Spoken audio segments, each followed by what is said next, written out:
Hello, and welcome to Tonal Diversions. I'm your host, Lori Archer Sutherland, and this is my journey as a multifaceted musician. I'm a composer, clarinetist, and more who is navigating the world of classical music, and I'd love to share my adventures with you.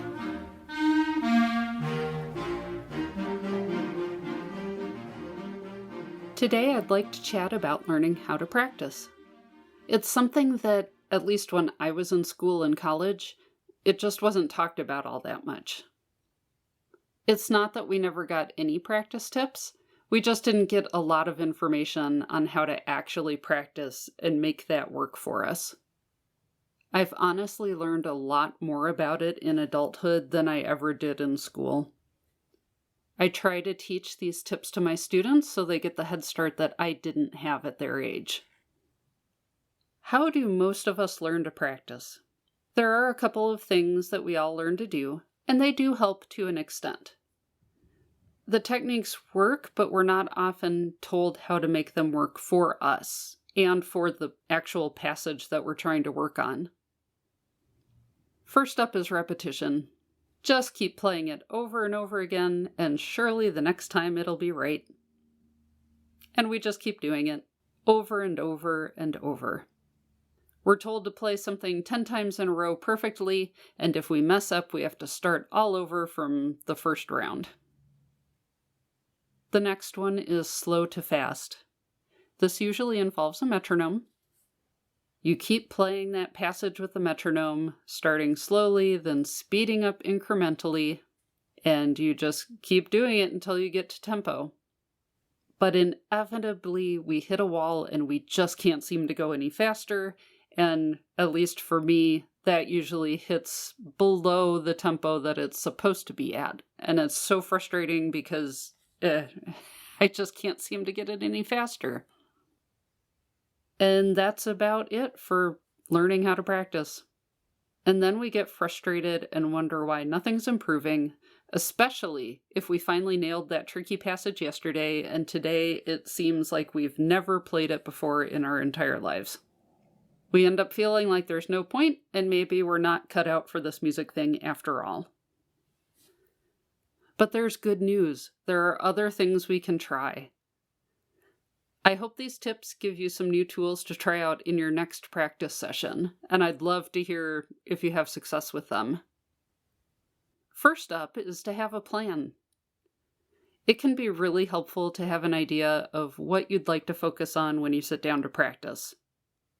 Is there a certain passage where you need to work on fingerings? Is the rhythm in another section giving you trouble? Do you need to work on speed or articulation? What are the things you're trying to accomplish in this practice session? We can do focused repetition. Notice that this is different than just repetition. Because repetition can be a great tool if you pay attention. Part of why we don't do that well with it is because we're not listening or focusing when we're doing it. We just mindlessly repeat whatever we're supposed to repeat for the number of reps we're supposed to do it, and we're not really noticing whether the reps are correct. If you're lifting weights with bad form, doing lots of reps could lead to injury instead of building you up. I think the same can be applied to music. If you're doing a lot of repetition but making the same mistake on each one, aren't you just reinforcing that mistake instead of correcting it? It'll also make it harder to correct later on because you've built up a habit of playing the wrong note. The next thing to try is to chunk it down and build it back up. My students hear this from me all the time. It's one of the main things I tell them when I'm getting them to learn something. Just like you don't eat an apple all at once by shoving the whole thing in your mouth, you have to take small bites. You don't learn a piece all at once. Two places to really chunk down are notes and speed. For notes, I use a lot of rhythm manipulation. For example, if there's a run of 16th notes, I'll start by playing them as dotted rhythms, long, short. Then I'll switch it to short, long. So if the 16th notes are da da da da da da da da da, I will turn it into da da da da da. And then the next time I will switch it to da-da, da-da, da-da, etc. Then I'll change them to triplets or other variations. I'll link to a handout I created about this. While it's specifically for clarinetists, the principles can apply to so many other instruments. This helps for learning what comes next in the passage, as well as isolating tricky transitions. For working on speed, I am still a fan of slow to fast practice, and it does have its place. I do believe that if you can't play something slowly, you're not going to be able to play it at tempo. Kind of a walk before you run type of thing. But you can still chunk down sections instead of doing the entire run every time. But on the flip side of that is something that I've started doing more on my own after hearing about it from another resource. I've started doing fast but chunked practice as well. Because I've hit that speed wall any number of times, like I'll play something fine at 120, but even bumping it up to 121 and things just fall apart. So I still break it down into small pieces, but I try to do each of those small pieces fast at full tempo. And then add more to that segment and try that at full tempo and so on. This came from an episode or a post from Noah Kageyama, who does the Bulletproof Musician, and he had interviewed someone and they talked about this technique, and I started using it too. Another thing we can do is to work away from our instruments. I know that sounds a little counterintuitive, but when you think of athletes, they do this kind of stuff all the time. So one thing you can focus on away from your instrument is rhythm. I'm a big believer in clapping or taaing your rhythm. A friend of mine would often say something to the effect of, if you can't say it, you can't play it. And I found this to be true. It can be so helpful to isolate just the rhythm where you don't have to worry about what note is coming next. You're only worrying about this one thing and concentrating on that.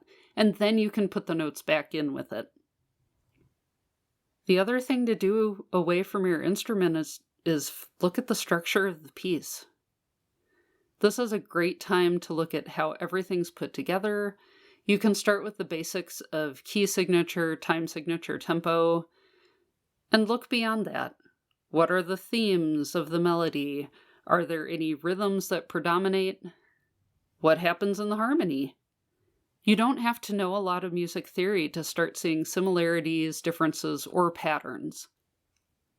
I really encourage you to look for patterns because that can help you practice things later on. If you know that this same theme in a rondo comes back 4 times during the piece, that's good to know. And then to find out if it's actually the exact same each time or if there are little differences that you have to watch out for.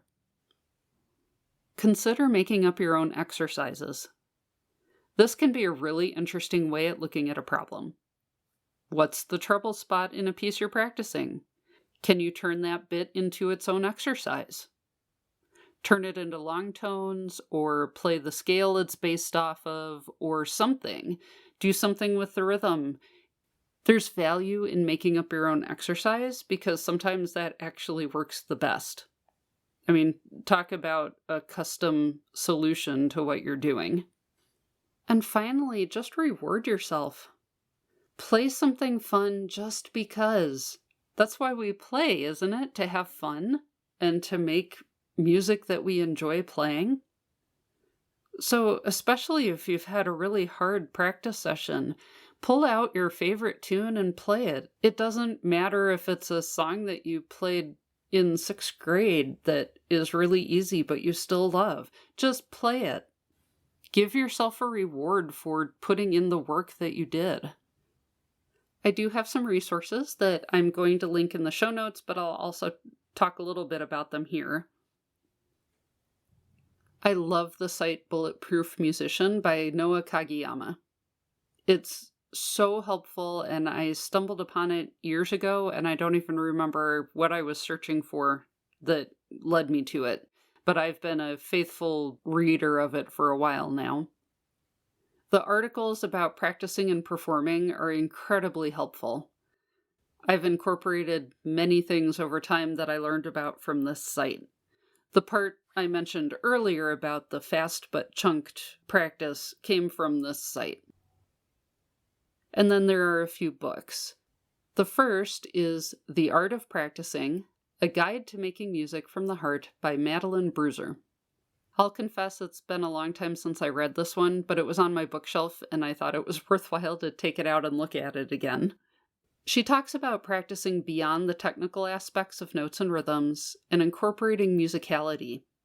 She also emphasizes the physicality of making music and to be sure we're not harming our bodies by using good posture, hand position, and other considerations. So it's worthwhile to read those sections because musicians do face a lot of injuries. Next up is Performing Under Pressure, The Science of Doing Your Best When It Matters Most by Henry Weisinger. While this book isn't specifically about practice, and it doesn't focus on music, it's a great read and is quite insightful. Most of us musicians will have to perform at some time or another, so why not add another tool? This complements the Bulletproof Musician site really well. And finally, Practicing Sex, But It Doesn't Have to, Surviving Music Lessons by Phyllis Sdoia-Satz and Barry Satz. This one focuses a lot on private lessons and the interactions between student, teacher, and caregiver. It still contains some really good nuggets about the art of practicing and tips on how to do it more effectively. I hope this episode has helped bring awareness of some other practice tools you can use, and that maybe your practice sessions will become a little bit better and maybe not quite as painful. I would also love to hear tips on what else you do in your practice sessions, because I might be able to incorporate them for me or my students. And I'd love to know if you try any of these out and if they work for you. So please feel free to contact me at podcast@tonaldiversions.com. Until next time. Thank you for listening to Tonal Diversions. Subscribe wherever podcasts are found and share with a friend. Until next time.